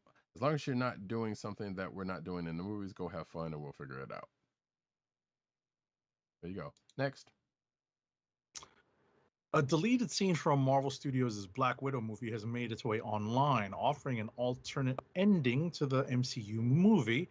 The leak comes from the digital release of Black Widow, which is now available for download, and it shows Scarlett Johansson's Black Widow character visiting a certain locale. I'm not going to spoil the entire thing; it's worth watching, but it does involve an alternate ending for the movie. It's probably going to be part of the, well, it's definitely going to be part of the physical media release. Hashtag give that woman her money. Samuel Jackson teases the return to Nick Fury as Secret Invasion begins filming. Samuel Jackson has been with the MCU for a very long time, as we all know, following his surprise debut back up in the post-credit scenes of Iron Man. The movie that started it all, technically, actually, I believe it was Incredible Hulk that he started off in. But we're not gonna split hairs here, kind of are, but whatever. Disney Plus premiered the new animated MCU show What If, which features Jackson voicing his character's cartoon counterpart. Meanwhile, Jackson is taken to social media to announce that the upcoming live-action show Secret Invasion has begun filming. Jackson posted on a photo on Instagram featuring Fury's fake beard and mustache. Back in the box, just in the nick of time, he wrote. Boom, boom. Also worth noting, by the way, I believe they added a couple more Marvel Legends little shorts to Disney Plus. So if you haven't checked those out while you're watching What If, you should. They're interesting. If you don't already know about the characters they're doing. Anyway, next up. Because I think one was Peggy Carter, the other one was strangely enough the Ravagers, which is going to be a part of What If, so that makes sense. And they also did one about the Avengers Initiative, which Nick Fury. There you go. Anyway, next up. Next up, The Hollywood Reporter is reporting that Lucasfilm is currently looking for an actress to star opposite Rosario Dawson as the Mandalorian warrior Sabine Wren in the upcoming live-action Star Wars series Ahsoka. Dawson is, of course, reprising her role of Ahsoka, who made her live-action debut in The Mandalorian Season 2. It does, of course, make sense that Sabine would have a big role in this show because of how Star Wars Rebels ended, and the voice actress is still around and kicking. Her name is Tia Sircar. Yep. And she's awesome. So that's good to know. So whether she's going to reprise the role in live action or not, I guess that's not. So I guess they're doing the same thing that they did with potentially doing the same thing they did with Ahsoka. With Ahsoka. Yes, actor whose name is I'm blanking on at the moment. So I apologize to Ashley Eckstein. There we go. Next up, though, Toonami co-creator to expand Warner Brothers Cartoon Network's anime production. So Jason DeMarco has been named Warner Brothers Animation and Cartoon Network's new Senior Vice President of Anime and Action Series long-form programming. DeMarco has been with the company for over 20 years and is one of the co-creators of Cartoon Network's Toonami block. Toonami aired the English dubs, which shows us, y'all know what Toonami is. I don't even know why a lot of y'all grew up on it. So y'all know what Toonami is. But DeMarco will spearhead Warner Bros.' efforts to expand the company's anime production and partnerships with anime studios. The new executive will also oversee Warner Bros. Animation action-based long-form programming. So, good for him. Yeah, Toonami is actually still kind of sort of around. What's his gamer? So yeah, yeah, they are definitely around. Actually, they kind of like left and then came back. So yeah, they're still around. But anyway, next up. Oh my God, this is clickbait. Crunchyroll adds 5 Food Wars OVAs, 3 Haikyuu OADs, and a bunch of other stuff. It's not. Go have fun with it. Is. This is clickbait. The next story is definitely news. And that is Sony completes Crunchyroll acquisition worth $1.175 billion. So yeah, we've talked about this before that Sony was trying to acquire Crunchyroll. They already acquired. They already own, excuse me, Funimation, the streaming service, and well, I guess Funimation in general, but also the streaming service. Anyway, so now they have completed their acquisition of Crunchyroll. The best possible outcome for me is that they keep the Crunchyroll name and drop Funimation. I doubt if they're going to do that. But yeah, that's pretty much the gist of that. I know Age of 70 put another article in the clickbait section that may have a little bit more um info than this, but that's pretty much the gist of it for right now until we find out how they're going to uh put Right, it until they together. confirm merger, the essentially the merger and acquisition part of it. So Next up. next up, Digital Rights Media announced on Wednesday the new titles it will stream on its Retro Crush streaming service in August. Take a look in our show notes. There's a long list of them. Yeah, it's a little bit of a list, but yeah. Retro Quest is a pretty good if you're looking for some older anime that's subbed and dubbed. It definitely is a good place to go. And it's free, quote unquote. Well, there's a pesos. Regardless, Gunbuster gets first English dub. More classic anime gets released. So Discotex from Discotex OtakuCon 2021. Um, Gunbuster, which is the first anime from Neon Genesis Evangelion's director Hideki Anno, is getting its first ever English dub. The Gunbuster dub is being recorded by some folks, and that's the biggest news to come out of the mini news from the Discotheque Media panel at TacoCon 2021. Outside of that last, the one that we just mentioned. So it's going to release in 2022, and there's some other Discotheque properties that are also going to be coming out, and some we've already mentioned in passing in the past few weeks. Next up, JoJo's Bizarre Adventure Stone Ocean is set to release on Netflix this year, actually before it premieres in Japan. So that is some news. This is coming after some. It's apparently the much anticipated next iteration of the anime. Yep. Okay. JoJo's. I had to do that. I need to catch up with JoJo's. Wait, have you started JoJo's or no? Nope, Okay. not yet. Gotcha. Not yet. My anime binging has taken a little bit of a break, but at some point I'll get back to it. Gotcha. From a report, Netflix's live-action Avatar casts Aang, Katara, Sokka, and Zuko.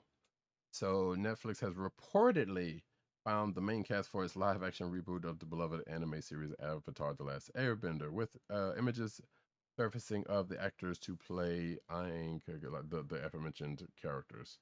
The possible character castings were shared on Avatar News, an unofficial site collecting information and speculating about developments in the TV series. The 4 actors named for the roles are Gordian Cormier as Aang,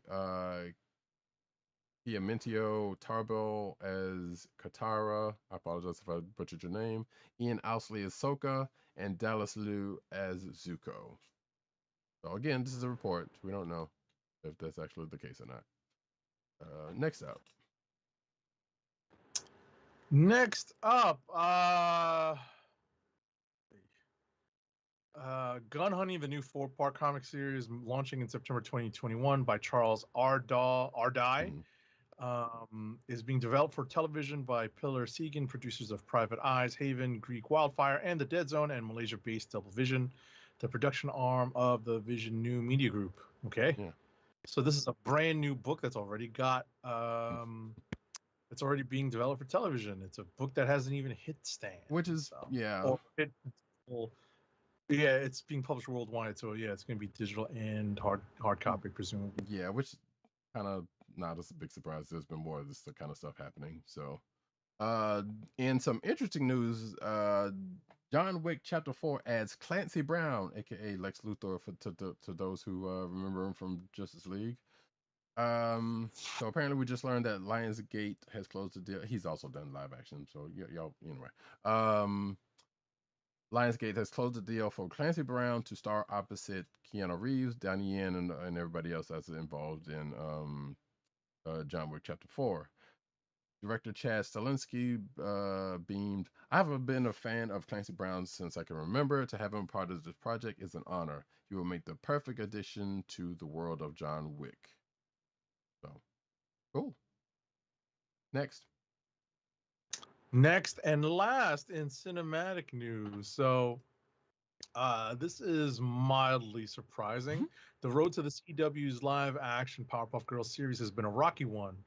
And ever since it was announced back in May that the pilot was being reworked, the three characters who had been cast were all expected to return, but it looks like things are changing up against Chloe Bennett, who we know as Daisy Johnson / Quake from Agents of S.H.I.E.L.D., has officially exited the Powerpuff Project. According to Variety, it was scheduling conflicts that forced her to leave the show. It appears Dove Cameron and Yana Perot are still attached to the series, which is expected to begin reshooting later this year.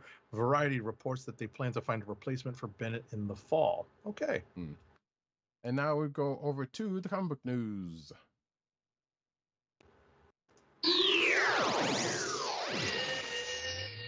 Chasing Gold Olympian Noah Lyles headlines new digital comic.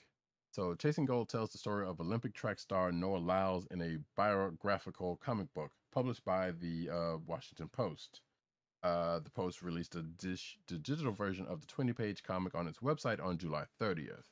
A print version was also inserted in the Post home delivery and newsstand editions on July 23rd as a part of a special section on the 2020 Tokyo Olympics, which were postponed 1 year because of pandemic. So let's see. Lyles holds multiple titles, including winning the men's 200 meter and men's 4x100 meter relays at the World Championships. And he's scheduled to. Well, he probably ahead. The Olympics are over. He's already competed by now. So let's see. Is there a date for this, or is this kind of already got? Chasing Gold, written by Rick Mays and Adam Kilgore, illustrated by Andy Belanger, with additional inks by Kerry Nord, colors by Tato Caballero, is available digitally on the Washington Post website. So I guess it's out there now. Next. After jumping into comics earlier this year, Substack is entering in a bigger way by signing several major creators to its platform, as reported in this week's Tuesday edition of this week's New York Times. The new slate of writers includes Saladin Ahmed, Jonathan Hickman, Molly Ostertag, Scott Snyder, and James Tynion IV, with other writers and artists to be announced at a later date. In an update to this story, Scotty Young and Chip Zdarsky have also announced that they are joining Substack, as related in the next story. Yep. Yeah, Scotty Young joined Substack lineup with I Hate Fairyland relaunch. And I don't know if it says, did it say what Zdarsky's doing? Probably doesn't. Yeah, but regardless, yeah, so there you go. So Substack, I guess, is kind of like Patreon. Is that accurate? Yes and no, because ultimately Substack is a means of publishing electronically, but at a but in a subscription format. Gotcha. So that you can charge for access. Gotcha. So yeah, so kind of Patreon, kind of whatever Amazon's self-publishing thing is, I guess. So cool. Next up, from this report, Disney is only paying comic creators $5,000 for work it's adapted for billions. So I know this came up on Twitter within the last week or two about this, because I know there's definitely some comments about how much creators have been getting paid for stuff like this.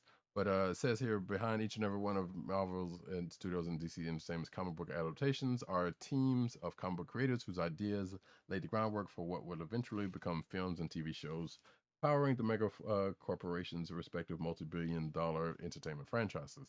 Unfortunately, that doesn't mean these creators are getting paid anywhere near what they deserve. According to this article, it is largely understood that most creators at the big two and in the mainstream comics are generally quote unquote work for hire contractors who have no ownership of the IP they create for the publishers. Recently, though, more and more comic creators have been speaking publicly about their experiences of watching their ideas get capitalized on by some of the largest corporate juggernauts, only for the creators themselves to receive little to no financial profit generated by the properties derived from their work, or in some cases, not even getting credit for in those things.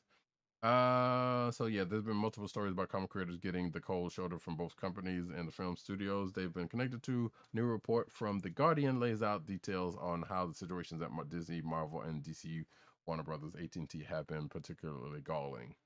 According to the Guardian sources, Marvel's standard approach to compensating writers or artists when their works appear in a Marvel Studios film is a flat $5,000 check, along with an invitation to the film premiere. Writer Ed Brubaker, along with artist Steve Epting, colorist Frank Darmada, and letterer Randy Gentile, crafted the Captain America comic run that we know has been used in the films. Previously spoke fairly openly about how he basically made nothing from the character's jump to the MCU in multiple films and his own streaming service. Brubaker also spoken about how he wasn't actually invited to the premiere events for Captain America: The Winter Soldier, but the deeper issue with Marvel's approach to compensating creators whose work is adapted lies in how the studio allegedly does not make a point of letting all of its talent know about the larger process, and it kind of goes on from there. But yeah, that's kind of been a thing that's been coming up on the internet lately, and yeah, it sounds pretty bad if that is the case. Next up,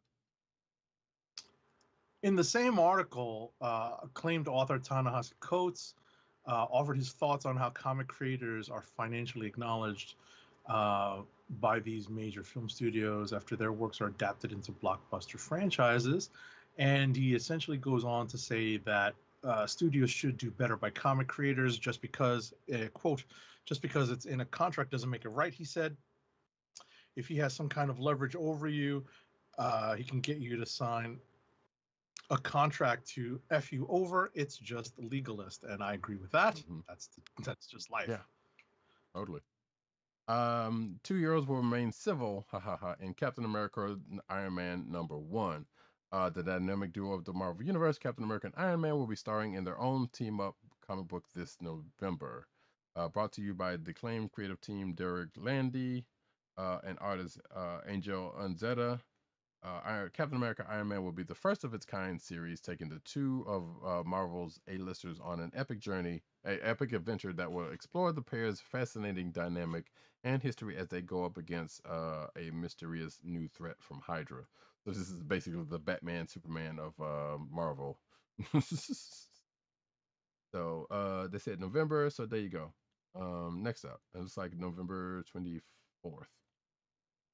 Next up, though, we already talked about Right. this. The story is essentially, yeah, the story is essentially something that I confirmed reading this week's Runaways number 38, that the current run of Runaways is grinding to a halt with apparently surprise cancellation by Marvel. Ultimately, as I said earlier, they're leaving these characters with some dangling plot thread, so it's unlikely they're going to be gone for long. Miss Marvel Beyond the Limit delayed for 3 months. So Marvel has postponed its planned comic limited series, Miss Marvel Beyond the Limit, which was timed to thematically tie in with the upcoming Disney Plus Miss Marvel streaming show. The 5-issue series by Samira Ahmed and Andres Genolet was announced back in June for a September 15th debut, but the publisher has informed retailers that the series launch has been delayed 3 months due to a new December 1st debut. I don't think it says why, but it kind of gives, this article goes on to kind of gives a little what's going to happen in what's going on in the book. So, but yeah, I don't see anything about why the change. Next up. I'm gonna skip this story because this book is out this Yeah, week. we I'm gonna talked just about it. I text. just put it in there just in case we hadn't. So, gotcha. So the next story is Disney game developers looking to re-release Marvel vs. Capcom 2 following a YouTuber's campaign. So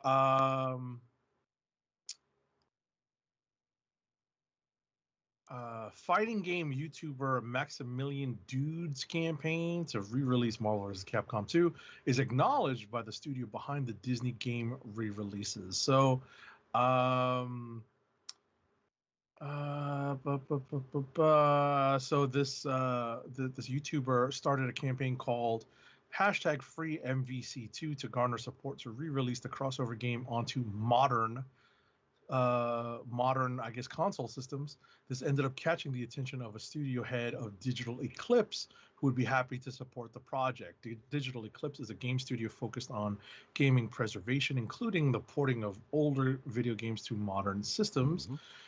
Some of the releases include the re-release of the Disney Afternoon Collection, a compilation of Capcom published NES Disney games. So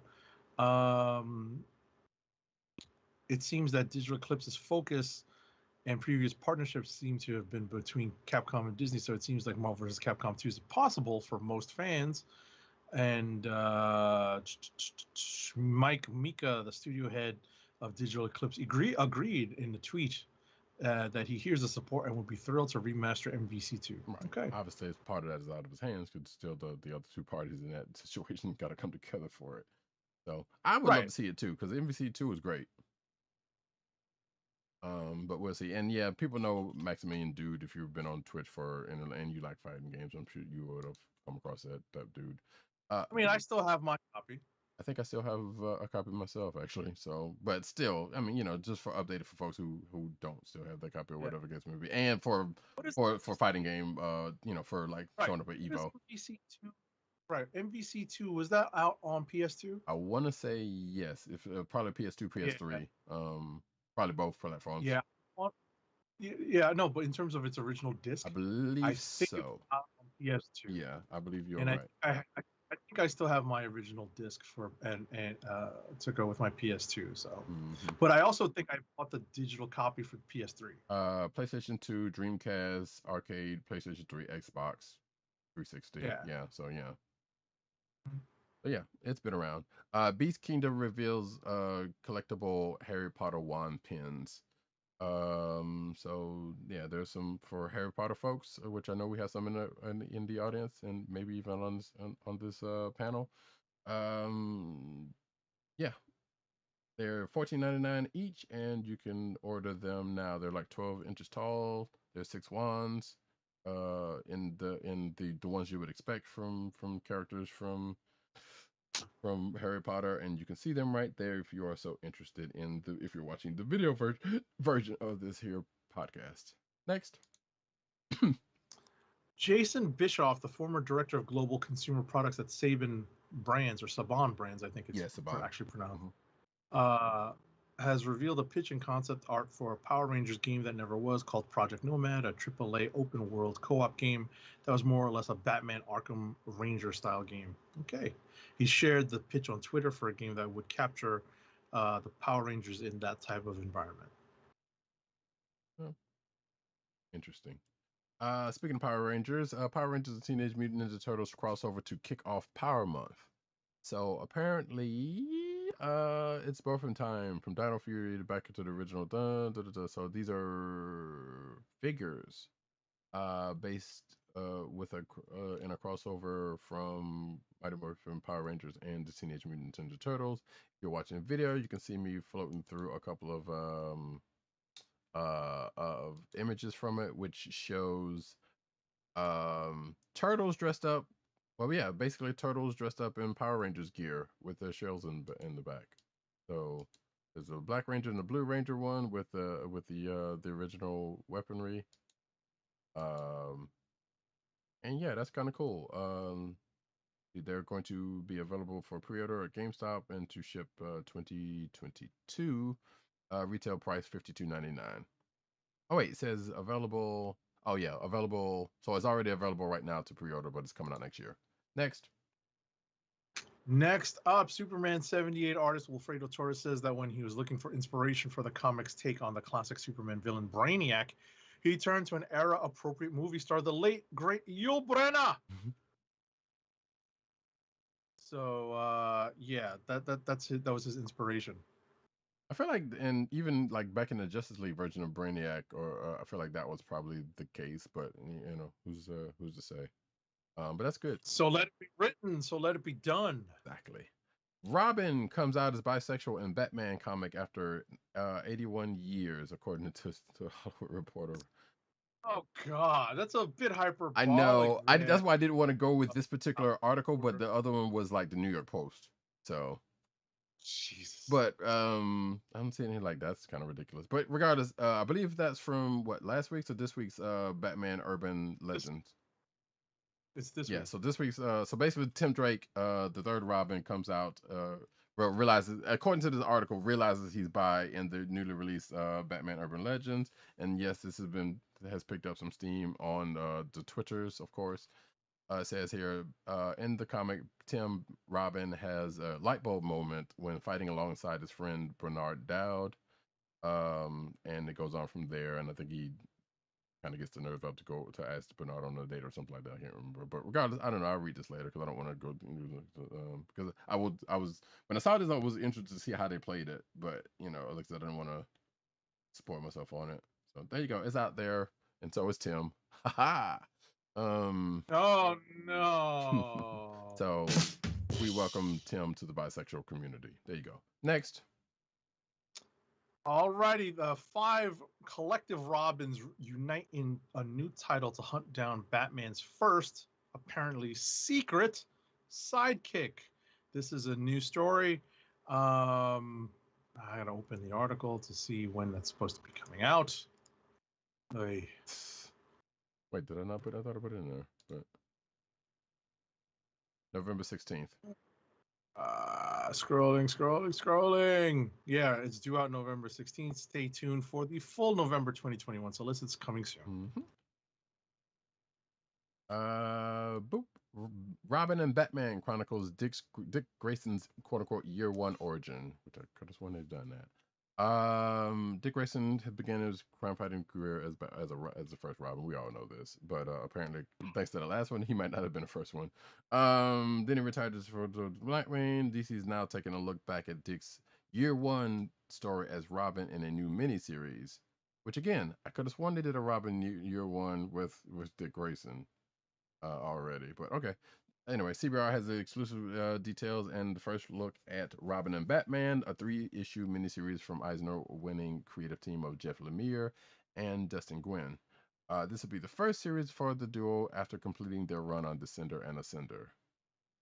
There's a preview abound somewhere, and it's going to be $5.99, go on sale on November 9th. So next. Next up, so these are spoilers for Batman number 111 from last week. Apparently, in the story, and it's played tongue in cheek, but it's a character development that has been pretty upfront. That Harley Quinn has developed into a member of the Bat family as opposed to being a villain in opposition to the Bat family. So she has appeared in conjunction with several members of the Bat family over the last several years as the Harley Quinn character has gained prominence in the DC extended universe. And in this issue, she charges into battle with the Bat family and makes a baseball bat pun related joke that basically is a symbol of her acceptance or her allegiance with the Bat family. So that's the point of this. Right. So check out Batman 111 if you're interested in seeing that. New sleeper comic may face legal action from Warner Brothers, says Ed Brubaker. So a new comic to be published by Simon & Schuster may be the subject for legal filings, as Ed Brubaker Writer Ed Brubaker has said in a statement in that the newly released graphic novel Sleeper by British television screenwriter Jed Mercurio might be infringing upon his trademark. While Shakespeare once wrote that a rose by any other name. Okay, really? Mercurio, showrunner of the popular British crime dramas Bodies and Lines of Duty, may be about to find out the hard way that intellectual property in the entertainment business are not all flowers at the hands of Warner Brothers legal department. So apparently this was published August 5th. And see, it was proposed as the first series of graphic novels. This series also happens to have the same name as Brubaker's mid 2000s pair of limited series Sleeper, which featured art by Sean Phillips, published by Wildstorm. Brubaker series ran 24 issues total between 2003 2005 and told the story of a rogue agent named Holden Carver and a struggle to choose between crime and justice in the midst of an undercover assignment in a superpowered crime syndicate. So yeah, apparently, coming quick on the heels of the release of Mercurio's book, Brubaker issued a heartfelt and scathing condemnation of the alleged infringement of it on his blog, while claiming that he was previously a fan of Mercurio. Brubaker said that this act shows, quote unquote, a complete lack of knowledge of comics, or arguably a comic if he did infringe purposely. Anyway, Rebecca passionately denounced the release in a clear condemnation of its work's intellectual property, saying, "For my part, I'm just pissed about it." So I guess we'll find out what comes from that sometime later. Last but not least, Last but not least, this this story actually comes from a former editorial intern who was on a panel celebrating a Zoom reunion that was done recently to celebrate. It was done on August 7th. It was done to celebrate the 30th anniversary reunion of several Wizard staff members, the 30th anniversary of the Wizard comic book magazine. And it's going to be released on August 18th and presented in video format through the Wizards, the Podcast Guide to Comics YouTube channel, as well as in an edited audio format via the website. The audio version will also be available for download on Apple Podcasts and the Wizards, the Podcast Guide to Comics podcast feed on all other major podcast platforms. Okay. one last thing actually. Not about this, but this is something on side of it before we end. Before we end. By the way, I don't know. I don't think I ever read Wizard magazine. Ever? I don't. I feel like I got a copy from the comic book store, but I don't remember ever reading it. Oh, I bought it for a while. I definitely bought it, here and there for several years. I didn't get it every month. Right. Because sometimes it just wasn't worth it, but every once in a while there'd be a cool story or some cool art in there. I definitely picked it up when they had a feature on the JLA Avengers stuff that was coming up, the Perez Busiek JLA Avengers. And I also have, apparently it's worth a little bit of money, not a ton, but a little bit of money, the preview of Red, White and Black, The Truth. Oh, okay. Yeah. The Isaiah Bradley story with the Joe Quesada cover. Gotcha. So that's I actually have that still. So. Nice, very nice. But I was going to say before we get into the ad read that this coming Saturday is Free Comic Book Day, folks. So grab your masks. Head out to your local comic book store. Again, mask up, all that kind of good mess. Do take advantage of the free comic book offerings, but also buy something while you're in there because the free comic book day is not free for local comic book shops. That's the one thing you have to take about. So please go in there, get the free books, but go in there and go in there and actually buy something from them if you plan on going in there. That being said, there is a link in the clickbait section for 4 books that came out this week from DC. There might be more at this point because I can't know if it's all of them. That point to a Comixology link to where they have digital copies of the free comic book day offerings from DC. So you can definitely go check that out if you are so inclined also. And there's definitely going to be more free comic book stuff coming to Comixology as the weeks progress for certain. But yeah, like I said, if you plan on going out to the free comic book day this Saturday, let's mask up, buy something, support your local comic book shop. That being said, unless Agent 70 has something else to say about it, we can go on to an ad read. Our last ad read of the night is for Amazon. helping us keep. That's correct, because it is late.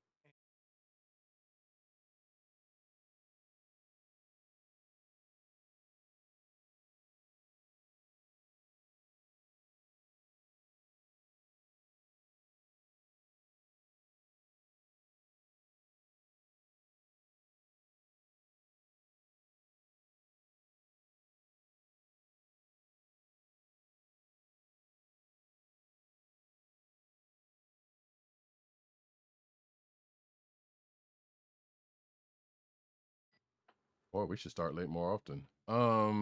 That's totally a joke. Because Agent 7 was like, no. But with that, folks, this has come to an end of another fine episode of this Comic Book Chronicles.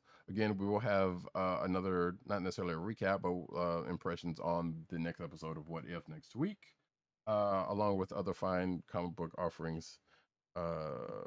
With that, I have been your host, Roddykat, and you can find me at Roddykat on Twitter. You can find me at News Nerds Need on Twitter, and you can find me at CBCaps on Instagram.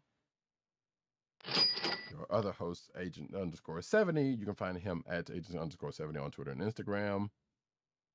PC and underscore Dirt, you can find on Twitter. You can also find him at PopCultureNet and PopCultureNetwork.com and all the umbrella sites they're in, and maybe Byte, where he's doing comic reviews under Comic Reviews No Vowels. If that's still a thing.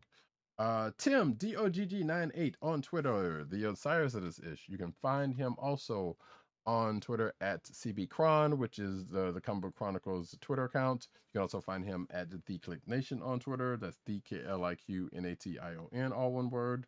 TheClickNation.com. But of course, you can find him writing his face off over at CBR.com, Comic Book Resources. This here podcast you can find as at the Coast of the Podcast Network. That's CSPN.us. Do it today. You can also find us on your podcast perusal place of choice, whether it be Google Play, Apple iTunes, aka Apple Podcasts, Spotify, or the Coastal of the Podcast Network's SoundCloud page. And of course, recording live every Thursday night, 9:30-ish p.m. on the YouTube channel of The Click Nation. That's youtube.com/TheClickNation. And also twitch.tv/Comic Book Chronicles. Thank you for the one person who followed earlier in the show. Thank you.